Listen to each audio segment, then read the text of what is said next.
اسلامی عقائد میں سے نا ایک بنیادی عقیدہ آخرت ہے.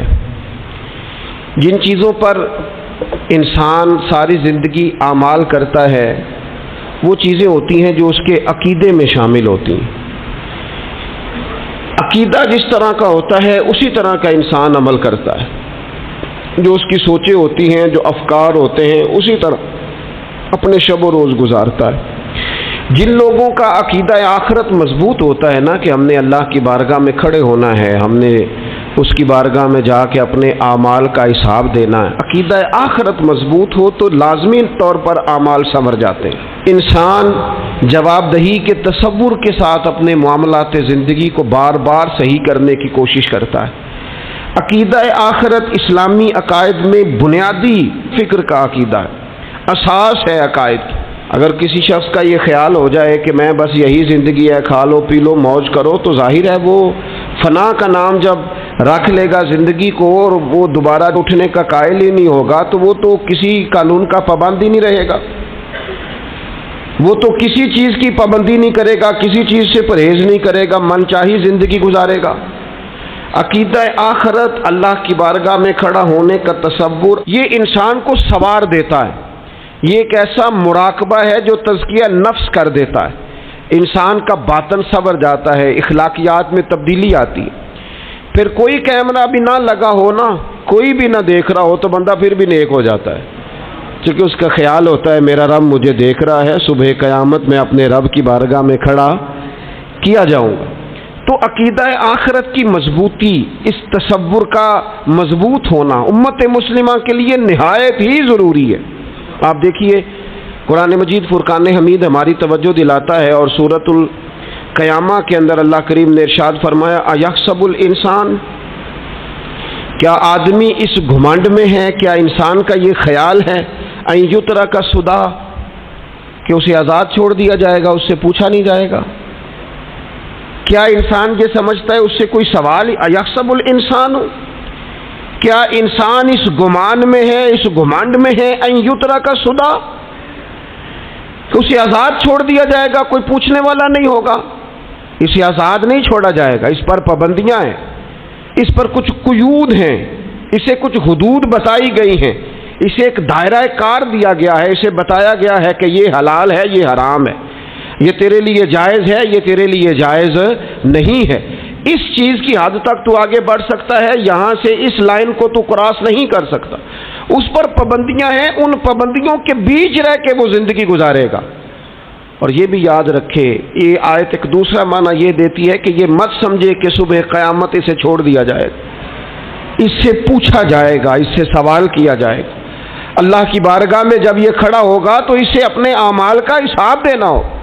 لازمی طور پر ایک عدالت صبح قیامت لگے گی، جس عدالت میں مجرم پیش ہوں گے، انہیں اپنے جرموں کا حساب دینا ہے. ظالموں کو کھڑا کیا جائے گا، ان سے ان کے ظلم کے بارے میں باز پرس ہوگا. تو لازمی طور پر عقیدہ آخرت کی مضبوطی انسان کو مضبوط کرتی ہے. اس کے اعمال پر پیرے بیٹھ جاتے ہیں، وہ پھونک پھونک کر قدم رکھتا ہے، سوچ کر جملے بولتا ہے. وہ کوئی بھی معاملہ کرتا ہے تو اس میں اس کا خیال ہوتا ہے کہ میں نے دنیا سے چلے جانا ہے، میرے پاس پتہ نہیں کتنا وقت بچا ہے، لہذا مجھے آخرت میں پیش ہونا ہے. اپنے معاملات کی آسانی کے لیے، وہاں کی آسانی کے لیے میں یہاں تھوڑا سوچ سمجھ کے چلوں. رب فرماتا ہے تجھے ایسے ہی آزاد نہیں چھوڑا جائے گا، آزاد پنچھیوں جیسی زندگی نہ گزار. صبح قیامت کے معاملات کو پیش نظر رکھ، اس پر غور کر. یہ تصور گھر کے باہر بھی پورا مضبوط ہونا چاہیے اور گھر کے اندر بھی پورا مضبوط ہونا چاہیے. انسان اپنے مالک سے ڈرے اور قیامت کے دن اس کی بارگاہ میں حاضری کا یقین رکھے، اور وہ یاد رکھے کہ یہاں جو کچھ، وہ دیکھے نا بچوں کو استاد پڑھاتا ہے، محنت کراتا ہے، اگر بچے نہیں پڑھتے تو ڈانٹتا بھی ہے، سمجھاتا بھی ہے، قائل بھی کرتا ہے. اور جب وہ آخری بات کرتا ہے تو پھر وہ پتہ کیا کہتا ہے؟ چلو ٹھیک ہے، اگر نہ پڑھو گے تو امتحان تو آنا ہی ہے نا، رزلٹ تو آنا ہے، پیپر میں بیٹھو گے نہیں آئے گا، فیل ہو جاؤ گے.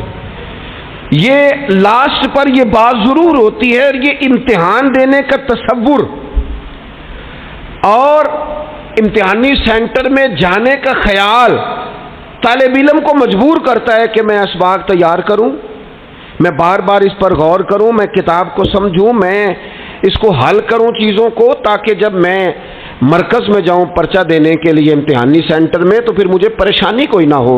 بس سمجھانے کے لیے بات عرض ہے کہ یہاں لوگوں کو بتایا جاتا ہے، قائل کیا جاتا ہے یہ حلال ہے، یہ حرام ہے، یہ تیرے لیے ٹھیک نہیں ہے، یہ تیری حدود ہیں، یہ تیرے قیود ہیں، یہ تیرا دائرہ کار ہے۔ لیکن اگر پھر بھی کوئی بندہ باز نہ آئے، پھر بھی کوئی شخص باز نہ آئے، تو پھر اس کو کہا جائے گا صبح قیامت اللہ خود حساب لے لے گا، پھر تجھے مالک اپنے سامنے کھڑا کرے گا، ثم لتسألن یومئذ عن النعیم، پھر وہ تجھ سے ایک ایک نعمت کے بارے میں سوال کر لے گا، پھر تجھے جواب دینا ہوگا۔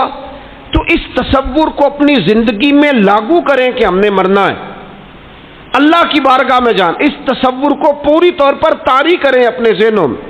یہ جو رسمی سی بات ہے نا، پتہ نہیں کب چلے جانا ہے، جو جانے والے ہوتے ہیں ان کی کوئی تیاری بھی ہوتی ہے، جن کو پتہ ہوتا ہے نا وہ رمضان المبارک میں نا کئی دفعہ ایسا ہوتا ہے کہ ٹکٹیں نہیں مل رہی ہوتی اور عمرے کے ویزے لگ چکے ہوتے ہیں، تو ایجنٹ کہہ دیتے ہیں جانے والوں کو کہ تیاری رکھنا، کسی وقت بھی میرا فون آ جائے گا۔ تو لوگوں نے بیگ باندھ لیے ہوتے ہیں، سامان تیار کر لیا ہوتا ہے، سارے انتظامات کر کے رکھے، کیوں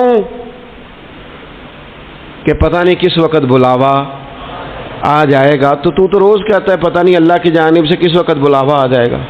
پھر اپنی تیاری بھی تو یار کچھ بتانا، میں بھی بتاؤں آپ بھی بتائیں، پھر ہم اپنے آپ سے یہ بھی تو سوال کریں نا کہ جہاں اچانک جانا پڑے اس کے لیے تیاری ہوتی ہے، ہماری تیاری کیا ہے؟ اگر اچانک جانے پڑے اس کی بارگاہ میں کیا تیاری؟ روز دیکھ رہے ہیں نا، کچھ لوگ روڈ پہ چڑھے تھے پہنچ نہیں سکے، ہاسپٹل گئے تھے پہنچ نہیں سکے، کچھ لوگ کسی فیلڈ میں کام کر رہے تھے ڈگری نہیں مل سکی، جا ہی نہیں سکے، وقت آ گیا۔ تو اگر وہ ٹائم آ جاتا ہے اس کی بارگاہ میں حاضر ہونا پڑ جاتا ہے، تیاری کیا ہے؟ نبی پاک علیہ الصلوۃ والسلام گھر کے اندر اپنے گھر والوں کی تربیت کے لیے اور تعلیم امت کے لیے ایک دعا مانگتے تھے۔ حضرت عائشہ صدیقہ کہتی ہیں حضور دعا مانگتے تھے، مشکات میں موجود ہے۔ کیا دعا تھی؟ اللہم حاسبنی حسابا یسیرا، اے اللہ ذرا حساب آسان کر کے لینا۔ یہ حضور تعلیم امت کے لیے دعا مانگ، اللہ حساب ذرا آسان کر کے لیجیے، مالک کرم فرمانا۔ تو حضرت عائشہ صدیقہ رضی اللہ تعالیٰ عنہ ارشاد فرماتی ہے میں نے عرض کیا یا رسول اللہ صلی اللہ تعالیٰ علیہ وسلم یہ آسان حساب کا کیا مطلب ہے؟ تو حضور فرمانے لگے عائشہ آسان حساب کا مطلب یہ ہے کہ رب کریم بندے کے نامہ اعمال پر نظر ڈالے گا اور پھر اللہ تبارک و تعالیٰ اس سے درگزر فرما دے گا۔ یہ آسان حساب ہے، پتہ مالک کو ہے اس نے کیا کیا ہے، پر کریم ہے نا۔ عدل کریں تے تھر تھر کمبن، اچیاں شانہ والے تے جے فضل کریں تے پھر بخشے جامن میرے جے منہ کالے، نظر کرے گا پھر معاف فرما دے گا۔ اور حضور فرماتے عائشہ یاد رکھو جس سے اس نے حساب لیا وہ پھر بڑی مشکل میں آ جائے گا، اس کے لیے مشکل ہو۔ اللہم حاسبنی حسابا یسیرا، اے اللہ تو حساب ذرا آسان کر کے لینا، ذرا آسان کر کے، اس لیے تعلیم امت کے لیے کہ امت کے دل میں خیال پیدا ہو کہ حساب دینا ہے، تو نے حساب دینا ہے، تو نے اپنے مال کا حساب دینا ہے، تو نے اپنے لفظوں کا حساب دینا ہے، تو نے معاملات کا حساب دینا ہے، تو جس کرسی پہ بیٹھا ہے، تو کلرک ہے یا صدر ہے، تو نے اپنی اس نشست کا حساب دینا، تو استاد ہے یا پیر طریقت ہے، تو مؤذن ہے یا خطیب ہے، تو جو بھی ہے تو نے حساب دینا ہے۔ تجھے تیرے منصب کے بارے میں پوچھا جائے گا، تجھے تیرے عہدے کے بارے میں پوچھا جائے گا، تجھے اپنی ذمہ داریوں کے بارے میں حساب دینا، اللہ کی بارگاہ میں تمہیں جا کے بتانا ہے کہ تم نے کیا اعمال کی۔ اس تصور کو پکا کریں اپنی، یہ تصور کتنا کو پکا ہونا چاہیے، دنیا کیا ہے اور آخرت کیا ہے۔ ہمارے ہاں لوگوں نے بہت بڑا لمبا چوڑا دنیا کا تصور بنا لیا، کار جہاں دراز ہے، لمبا تصور، دنیا داری کے لیے لمبی منصوبہ بندی، دور دور تک میں نے یہ کرنا ہے، پھر میں نے یہ کرنا ہے، پھر اس کے بعد انشاءاللہ یہ کر دینا۔ یہ تو آپ نے 300 سال کی پلاننگ بتا دی ہے، یہ تو 300 سال کی پلاننگ بتائی۔ کیا بتائیں تجھے اے باپ، کیا کار ہائے نمایاں کر گئے، بی اے کیا، نوکر ہوئے، پینشن ملی، پھر مر گئے۔ زندگی تو اتنی سی ہے، اتنی لمبی منصوبہ بندی، اس میں آخرت کہاں ہے؟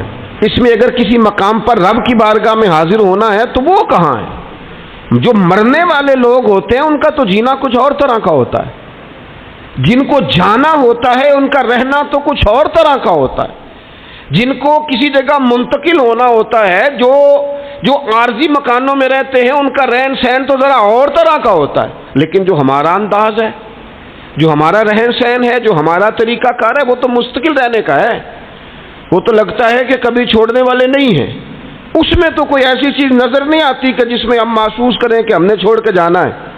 لیکن نبی پاک علیہ السلام نے جس دنیا کو ہم بہت بڑی دنیا سمجھتے ہیں، حضور نے اس کی مثال کیا دی؟ صحیح مسلم کی حدیث ہے، دیکھیں کتنا کھول کر اور کتنا آسان کر کے رسول پاک ہمیں بات سمجھاتے ہیں، دنیا کیا ہے، آخرت کیا ہے، یہ والی زندگی کیا ہے، آخرت کی زندگی کیا، بالکل کھول کر واضح کر کے نبی پاک علیہ الصلوۃ والسلام فرمانے لگے دنیا اور آخرت کی مثال اس طرح ہے جس طرح دریا بہ رہا ہو اور کوئی آدمی اس میں انگلی ڈبوئے، جتنا پانی اس کی انگلی کو لگ گیا یہ دنیا ہے، اور جو باقی ٹھاٹھے مارتا دریا پیچھے ہے، سمندر پیچھے ہے، وہ سارا آخرت ہے۔ یہ اتنی سی دنیا ہے، یہ صحیح مسلم میں موجود ہے۔ اتنی سی دنیا کے لیے اتنے پاپڑ بیلنا، اتنی سی دنیا کے لیے اتنے ظلم کرنا، اتنی سی دنیا کے لیے اتنے حق ضائع کرنا، اتنی سی دنیا کے لیے اتنے لوگوں کے دل توڑنا، اتنے حقوق پہ ڈھاکہ ڈالنا، اتنا جبر کرنا، لوگوں کا مال کھانا، لوگوں کو تکلیف دینا، عزتیں اچھالنا، اتنی سی دنیا کے لیے حضور فرمانے لگے اتنی سی ہے یہ دنیا، جتنا انگلی کو پانی لگ گیا ہے وہ جنت، جو نری جنت نہیں خدا کا فضل ہے، جو اللہ کی عطا ہے اپنے بندوں کے لیے۔ میرے کریم فرمانے لگے اس جنت میں وہ نعمتیں ہیں نہ کسی آنکھ نے دیکھی، نہ کسی کان نے سنی، نہ تمہارے دل پر کبھی خیال ہی گزرا ہوگا کہ ہمارا رب ہمیں یہ عطا فرمانے والا ہے۔ تھوڑا سا نا 24 گھنٹوں میں کچھ ٹائم اپنی آخرت کے لیے، اپنے سارے معاملات کو مرتب کرتے ہوئے کچھ زندگی کے کام اپنی آخرت کے لیے۔ آپ یقین کریں بچوں سے لے کر بڑوں تک، ان پڑھ سے لے کر پڑھے لکھے تک، ہم نے جس کو اپنے مزاج کے مطابق کم فہم سمجھا اس سے لے کر دانشور تک دوڑ لگ گئی دنیا جمع کرنے کی۔ وہ ایک سوچ حضرت سلطان باہو رحمۃ اللہ علیہ فرمانے لگے، ہزاروں لوگ ان کی خدمت میں آیا کرتے تھے تو کہتے ہیں رابدہ طالب کوئی نہیں ملیا، تے جو ملے ہے طالب زردہ ہو، یہ تو دعا کرانے آئے ہیں کہ میرا کاروبار نہیں چلتا، یہ تو دعا کرانے آئے ہیں کہ جناب وہ میرا جو ہے وہ فلانا کیس سلجھ گیا۔ رابدہ طالب کوئی نہ ملے، کوئی ایسا تو آتا جو کہتا میری اس سے ملاقات کرا دے، کوئی طریقہ بتائے مالک معرفت کیسے دیتا ہے، کوئی تو ایسا آتا جو کہتا کہ آؤ نا کچھ باتیں درد کی کریں، کچھ عشق رسول کی تم کرو، کچھ محبت مصطفیٰ کی میں کروں۔ کچھ ایسے آتے جو کہتے آؤ نا کوئی ذکر چھیڑے صدیق اکبر کا، کوئی بات کریں سیدنا فاروق اعظم کی، کچھ تذکرے ہو جائیں عثمان غنی کے، تھوڑی دیر ہو نہ جائے مولا علی کا تذکرہ۔ کچھ لوگ ہوتے نا ایسے جو اس طرح کے ہوتے، لیکن وہ ہر وقت دنیا داری، ہر وقت اچھا کہیں اکتاتے بھی ہیں نا، تھک گئے کاروبار کر کر کے، کہیں اکتاتے بھی ہیں تو کرتے کیا ہیں، سیر کرنے چلے جاتے ہیں۔ میں جی بور ہو گیا ہوں کام کرتے کرتے، چلو میں اب ٹھنڈے علاقے میں چلتا ہوں۔ کبھی تو ایسا ہونا تو کہے میں نے بچوں کو بھی وقت دیا ہے، دوستوں کو بھی دیا ہے، یاروں کو بھی دیا ہے، صحت کو بھی دیا ہے، میں نے ٹائم اپنے شوق کو بھی دیا ہے، اب میں کسی کو ٹائم نہیں دوں گا، یہ چند گھنٹے میں صرف رب رسول کی بارگاہ میں حاضری دوں گا۔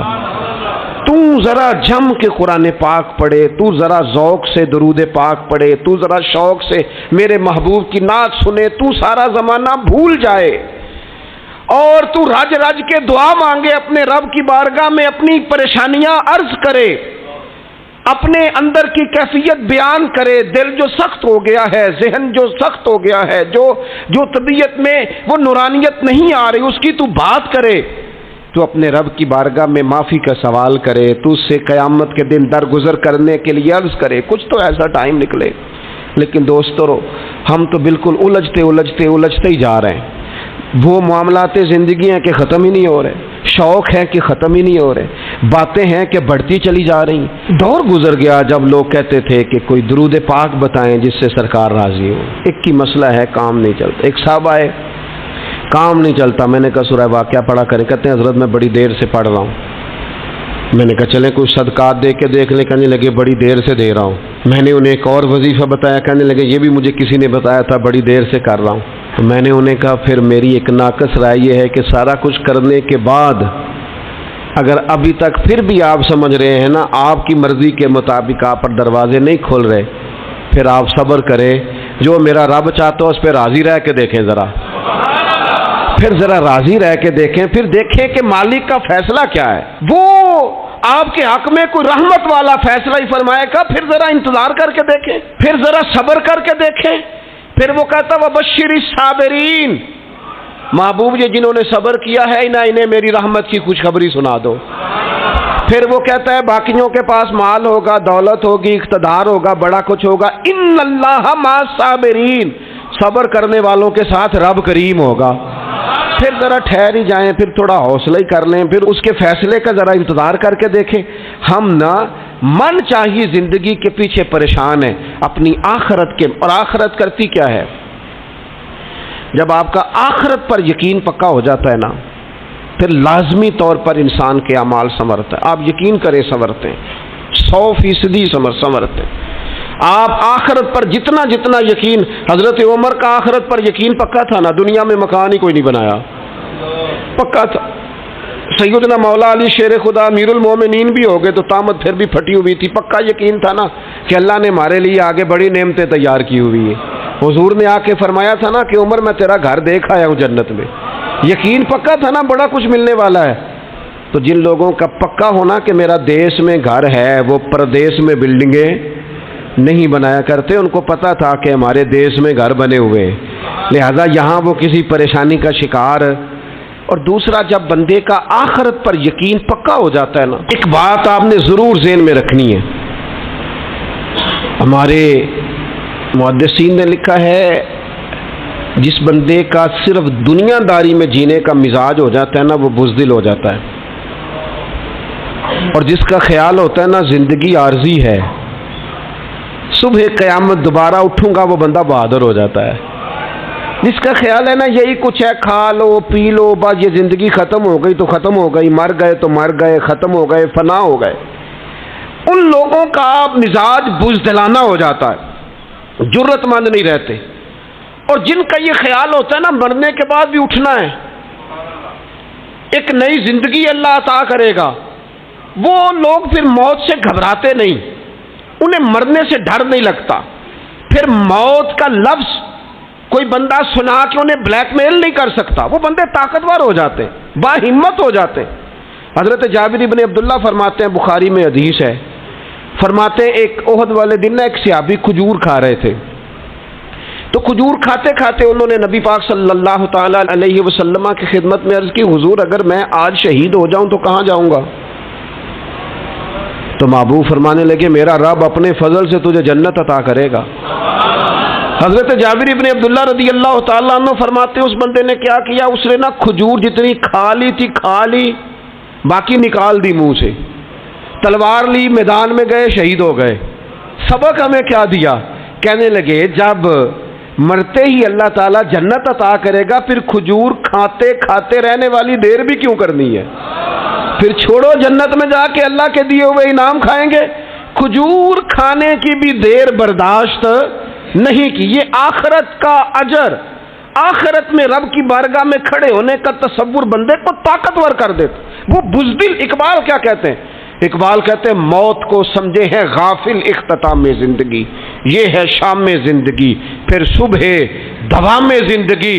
اور حضرت بلے شاہ بھی بول پڑے، وہ کہنے لگے عرش فرشتے بانگا ملیاں مکے پہ گیا شور، بلے شاہ ایسا نہیں مرنا، ایتے مر گیا ہی کوئی ہور، یہ تو کسی اور۔ پھر ایک اور درویش بولے، وہ کہنے لگے وارث شاہ او کدو مر دے، وارث شاہ او کدو مر دے جنہ کیتیاں نیک کمائیاں نے۔ وہ تو اللہ کی بارگاہ میں انعام پاتے ہیں. ایک پل ہے موت، اس پل سے گزرتے ہیں، پھر رب کا فضل انہیں ملتا ہے.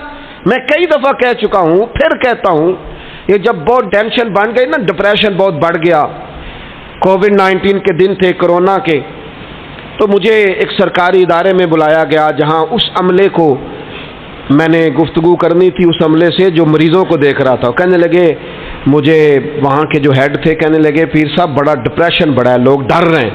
وقتی طور پہ خوف بھی بڑا تھا.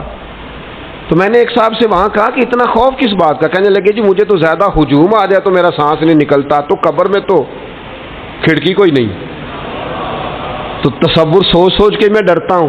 تو میں نے کہا ڈاکٹر صاحب، ماں کے پیٹ میں جو رب آکسیجن دیتا ہے وہ قبر میں بھی دے گا. تو انہوں نے آپ کی طرح سبحان اللہ نہیں کی، کیونکہ وہ ڈاکٹر صاحب تھے نا. سیانے بندے کو سمجھانا بھی کافی سیانے بندے کا کام ہے، وہ زیادہ سیانے تھے. لیکن نا سوتے کو جگانا تو کام ہے، اور اگر جاگتے کو جگانا پڑ جائے تو بہت مشکل کام ہوتا ہے. وہ ڈاکٹر صاحب تھے. وہ کہنے لگے جی حضرت صاحب، وہ تو ماں سانس لیتی ہے تو وہ بچے کو جاتا ہے، وہ آکسیجن ماں کے سانس کی بنیاد پہ ملتی ہے، تو قبر میں وہ کیسے ہوگا؟ میں نے کہا چلیں ٹھیک ہے ڈاکٹر صاحب، آپ کی یہ دلیل بھی مان لیتے ہیں. وہ جو انڈے سے بچہ نکلتا ہے، وہ چاروں جانب کوئی سوراخ ہوتا ہے؟ ڈاکٹر صاحب نے قلم چھوڑ دیا، رکھ دیا. میں نے کہا چلو یہ بھی بتاؤ زندہ ہی نکلتا ہے؟ کہنے لگے بالکل. تو میں نے کہا سونا بھی نکلتا ہے؟ کہنے لگے بڑا ہی پیارا ہوتا ہے. میں نے کہا انشاءاللہ جب ہم قبروں سے نکلیں گے مصطفیٰ کا صدقہ، یوم نحشر المتقین الی الرحمن وفدا، رب کہتا ہے تم جب نکلو گے نا قبروں سے، متقی مومن جب نکلیں گے تو رب کی بارگاہ میں مہمان بنا کر پیش کیے جائیں گے. اے رب دے پرونے ہون گے قیامت میں، وہ مہمان بنا کر پیش کیے جائیں گے اللہ کی بارگاہ، مہمان بنا کر. دوستو، قبر صرف دوزخ کا گڑھا نہیں ہے، دوزخ کا گڑھا بھی، لیکن اس کے لیے جس نے دنیا میں رہ کے صرف دنیا کٹھی کی، آخرت کے لیے جمع کچھ نہیں کیا، اور جس نے یہاں رہ کے وہاں کے لیے کوشش کی، صبح سے شام تک ڈرا کہیں میرا رب ناراض نہ ہو جائے، کہیں حضور کی بتائی ہوئی حدیں معاذ اللہ مجھ سے کراس نہ ہو جائے. جس نے محتاج زندگی گزاری، اس کی قبر گڑھا نہیں، کھڈا نہیں، بلکہ حضور فرماتے ہیں روضۃ من ریاض الجنہ، اس کی قبر تو باغ ہے، باغ. ایک منٹ کے لیے صرف سوچنا، بندہ فوت اور سیدھا اسے باغ میں چھوڑا ہے، کوئی باغ ہے قبر، باغ. اور باغ بھی معمولی نہیں، معمولی کیاری نہیں، روضۃ من ریاض الجنہ، جنت کے باغوں میں سے باغ. اور باغ اتنا سونا ہے جس میں آنکھ کھلے گی تو پہلی زیارت ہی مدینے والے رسول کی نصیب ہوگی. تو خوف آتا ہے وہاں جاتے ہوئے. پہلے بھی میں نے کہا تھا، پھر کہتا ہوں، وہ مرحوم آسی نے کہا تھا آج پھولے نہ سمائیں گے کفن میں آسی، او قبر کی رات ہے ان سے ملاقات کی رات. آج تو ملاقات. تو یہ جو عقیدہ آخرت ہے یہ انسان کو بزدل نہیں کرتا، بہادر کر دیتا ہے. جو لوگ عقیدہ آخرت نہیں رکھتے بزدل ہو جاتے ہیں، اور لازمی طور پر بزدل ہو جاتے ہیں. اسی طرح یہ جو عقیدہ آخرت ہے یہ صبر و تحمل پیدا کرتا ہے انسانی زندگی میں، ٹھہراؤ پیدا کرتا ہے.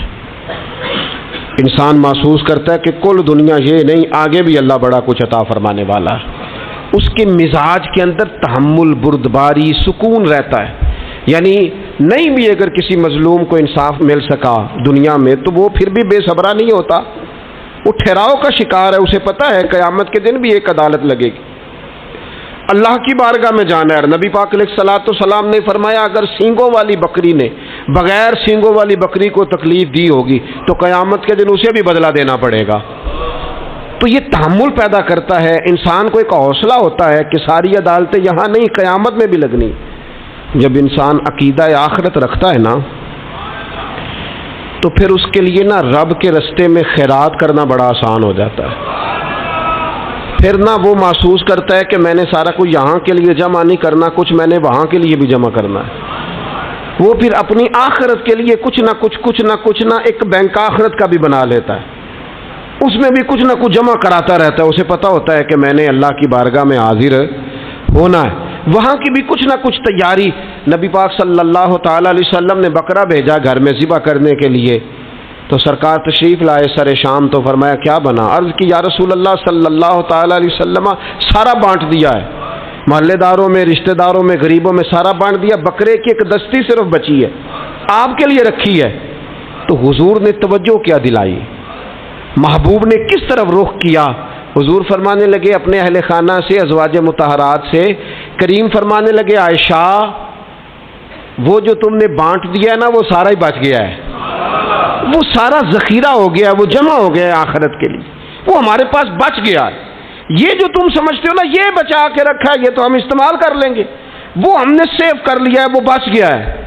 حضرت ابو ذر غفاری رضی اللہ تعالیٰ عنہ اپنے خادم سے کہنے لگے کہ مجھے پتہ چلا ہے یہاں فلاں جگہ کچھ غریب لوگ آئے ہیں، تو اس طرح کرنا، جو اچھا اونٹ ہے نا میرے اونٹوں میں سے، اچھا اونٹ وہ ذبح کر کے نا تو ان سارے گھروں میں تقسیم کر دو، جتنا گوشت وہاں بھیجو گے اتنا ہی میرے گھر میں بھی بھیج دینا۔ آپ کا وہ خادم کہتا ہے میں نے اپنی سمجھ کے مطابق اچھا اونٹ ذبح کر کے گوشت بنا کے میں نے بانٹا، اور میں نے اس طرح کیا کہ وہ حضرت ابو ذر غفاری کے گھر بھی اتنا ہی گوشت بھیجا جتنا تمام غربا کے ہاں میں نے بانٹا تھا۔ شام کو جناب ابو ذر غفاری اپنے اونٹوں کے باڑے میں آئے جہاں باندھا کرتے تھے اپنی حویلی میں، تو آ کے دیکھا کہ وہ سرخ بہترین اونٹ جو سب سے بہترین تھا وہ تو کھڑا ہے۔ تو آپ اپنے خادم سے کہنے لگے میں نے تمہیں کہا تھا جو سب سے اچھا ہے اس کو ذبح کرنا، تو وہ کہنے لگا حضور وہ باقیوں میں سے سب سے اچھا تھا، اس سے ہی تھوڑا سا کمزور تھا، اور یہ تو آپ کی سواری کے لیے ہے نا، یہ تو آپ کے کام آتا ہے، اس پہ تو آپ سفر کرتے، اس لیے میں نے اسے چھوڑ دیا، اور اس کے بعد جو سب سے اچھا تھا وہ میں نے ذبح کر دیا۔ تو حضرت ابو ذر غفاری فرمانے لگے تو شاید سمجھا نہیں، میں اسے بھی سواری کے لیے رکھنا چاہتا تھا پر اپنی آخرت کی سواری کے لیے۔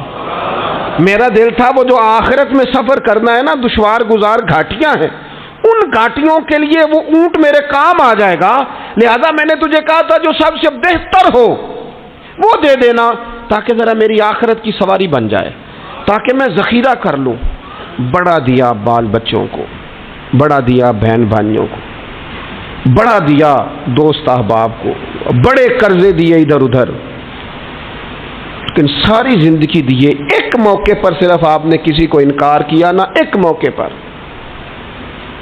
تو وہ پچھلے جو 99 دفعہ آپ نے دیا ہوتا ہے وہ اس کا بھی منکر ہو جاتا ہے، وہ کہتا ہے تو نے کبھی کام ہی نہیں آیا، اور تو نے تو میری امید ہی توڑ دی۔ وہ سارے شکوے ساری زندگی کہاں خرچ کر دی بلا، کس مقام پر؟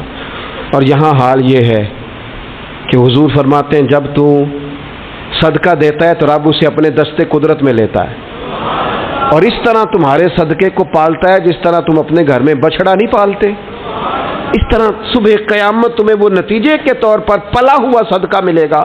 ہم اپنی آخرت کو چونکہ اس لیول پر یقین نہیں لاتے الا ماشاءاللہ، لہذا اس کی تیاری کے لیے ذخیرہ نہیں کرتے، اپنی آخرت کی تیاری کے لیے ذخیرہ کریں اور کوشش کریں کہ اور یہ عقیدہ اپنی اولادوں میں، اپنے متعلقین میں، اپنے احباب میں اس کو راسخ کریں، کوئی نہ کوئی بات عقیدہ آخرت کی، قیامت کی ضرور اس کا تذکرہ کریں، ان باتوں کو اپنی زندگی کا حصہ بنائیں۔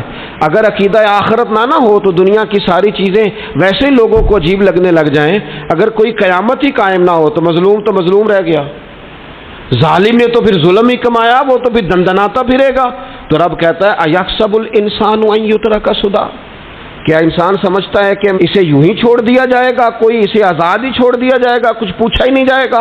صبح قیامت سوال ہوں گے، رب کی بارگاہ میں حاضری ہوگی، اللہ کے حضور سوالات کے جواب دینے ہوں گے، لہذا اپنی زندگی کے اعمال کو مرتب کرتے وقت، کوئی بھی کام کرتے وقت ایک تصور ضرور ذہن میں رکھیں کہ مجھے صبح قیامت اس کا حساب دینا ہے۔ یہ جو جواب دہی کا تصور ہوتا ہے یہ انسان پر پہرے دار ہوتا ہے، یہ اس کو مضبوط کرتا ہے، اس کی عقیدے کی بنیادیں اس کے عمل کو طاقتور کر دیتی ہیں۔ لہٰذا عقیدہ آخرت اپنے بچوں میں، آنے والی نسلوں میں، آپ دیکھیں حضور نے یہ عقیدہ آخرت مضبوط کر دیا تھا نا، تو پھر سیدہ فاطمہ الزہرا نے کچے مکان میں ساری زندگی گزار دی، پھر محبوب پاک نے دیکھا کہ وہ اونٹ کے بالوں کی بنی ہوئی چادر اوڑھ کے چکی پیس رہی ہیں، تو محبوب نے یہ نہیں فرمایا کہ اللہ آسانی کر دے گا، اچھا وقت آ جائے گا تو فکر نہ کرنا یہ مشکل، نہ محبوب کریم نے فرمایا فاطمہ دنیا میں تھوڑی مشقت برداشت کرو، اللہ آخرت کی ساری سعادتیں آپ کو ہی عطا فرمائے گا۔ گویا کریم نے فرمایا آپ کو یوں ہی زندگی گزارنی ہے، یہی طرز رکھنی ہے، اسی طرح ہی آپ کو وقت گزارنا ہے۔ جو آرام کا وقت ہے وہ اللہ تعالیٰ جنت میں عطا کرے گا۔ عقیدہ آخرت کی مضبوطی، تھوڑا سا ہمارے ایک بڑے قریبی دوست تھے، بڑا میرا ان سے پیار تھا، 34.5 سال عمر، خود ہارٹ اسپیشلسٹ ڈاکٹر، لیکن یہ پچھلے ہفتے وہ مریضوں کو چیک کر کے نیچے آ کے دفتر میں بیٹھے ہیں۔ ایک تو لوگ کہتے ہیں نا ہسپتال پہنچ جاتا تو شاید بچ جاتا، تو ہاسپٹل کے اندر ہی تھے، اور ابھی چڑھتی جوانی، 34-35 سال عمر، لیکن کمال یہ تھا کہ میرے جیسے کئی لوگوں نے بھی آنسو اس لیے بہائے کہ اتنی چڑھتی جوانی میں اتنے خوبصورت ماحول کے اندر بھی انہوں نے مزاج خیر خائی کا بنایا ہوا تھا۔ ہر شخص سے حسن کلام اور رب رسول کی طرف اپنا لگاؤ، نماز کی پابندی، جب بھی حال پوچھنا تو کہتے تھے اللہ اور اس کے رسول کا فضل ہے۔ تو اپنی زندگی میں جن لوگوں کا تصور آخرت مضبوط ہو جاتا ہے وہ کئی دفعہ جلدی بھی سمٹ کر چلے جائیں تو ان کے حق میں رحمت والے فیصلے ہوتے ہیں۔ اللہ تعالی ہمیں سمجھنے کی توفیق عطا کرے۔